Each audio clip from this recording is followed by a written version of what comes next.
തൃശൂർ കൊടുങ്ങല്ലൂരിൽ SNDP ഓഫീസിന് നേരെ ആക്രമണം. SNDP നാരായണമംഗലം ശാഖയ്ക്ക് നേരെയാണ് ആക്രമണമുണ്ടായത്.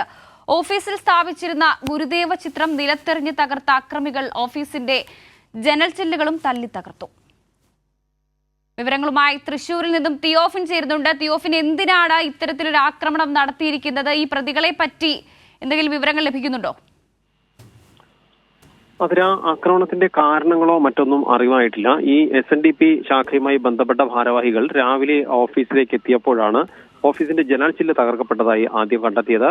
അവർ ആദ്യം ധരിച്ചിരുന്നത് ഈ പ്രദേശത്തെ കുട്ടികൾ കളിക്കാറുണ്ട്, കുട്ടികൾ കളിച്ച് പന്ത് തെറിച്ചുകൊണ്ട് ചില്ല് പൊട്ടിയതാകാം എന്നതായിരുന്നു ആദ്യം കരുതിയിരുന്നത്. പിന്നീട് ഓഫീസ് തുറന്നപ്പോഴാണ് ഓഫീസിനുള്ളിൽ ചില വസ്തുക്കൾ മറിഞ്ഞു കിടക്കുന്നതും ഒപ്പം അവിടെ തന്നെ സ്ഥാപിച്ചിരുന്ന ഓഫീസിനുള്ളിൽ ഒരു വശത്ത് സ്ഥാപിച്ചിരുന്ന ശ്രീനാരായണ ഗുരുവിന്റെ ചിത്രം നിലത്തിട്ട നിലയിലും കണ്ടെത്തിയത്. അതോടുകൂടിയാണ് ഇതിനെതിരെ ഓഫീസിനെതിരെ ആക്രമണം ഉണ്ടായതാകാമെന്നാണ് സംശയത്തിലേക്ക് എത്തിയത്.